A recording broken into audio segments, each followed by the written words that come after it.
Sa ngalan Samahan, Anak, Espiritu Santo. Amen. Ang Ginoo manaa kaninyo. Manausab kaninyo.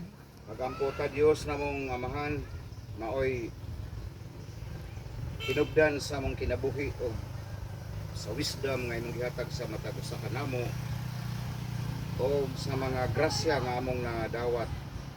Wa mi laing Dios nga giampuan gawas kanimo amahang langitnon. Sa gihapon wa mi mahimo, ang tao ay mahimo kon dili mo dangop diha kanimo Ginoo. Kay ikaw may tag-iya ka namo. Nining kautuhon niya mi atubangan sa mga pagkaon nga grasya.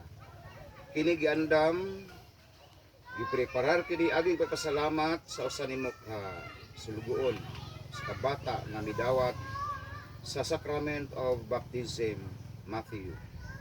Inaot unta Ginoo nga imo siyang giyahan pinaagi sa balaang espiritu. Ang taon ilikay sa mga sakit-sakit, disgrasya o uban pang mga dautan. Ginoo, kadautan. Uban sa family, ilipayon nga magpakinabuhi nining kalibutan. Nga unta madasigon sila dili lamang sa pag-alaka pa sa pamilya kundi ingon marusab sa simbahan nga ipadayon nila ang mga serbisyo.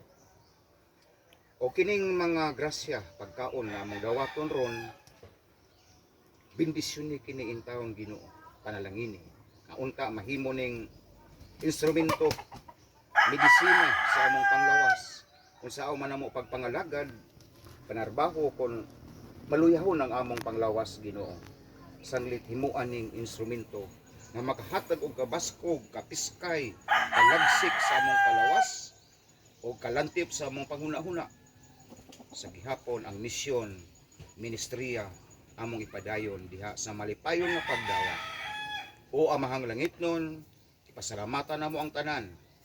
Ilabi na sa bata nga maoy midawat sa sakramento sa bunyag. Diha sa ngalan ni Kristo Jesus nga imong bugtong anak among Ginoo, nagapuyo, nagahari uban kanimo og sa balaang espiritu. Usa ka Dios karon og hangtod sa kahangturan.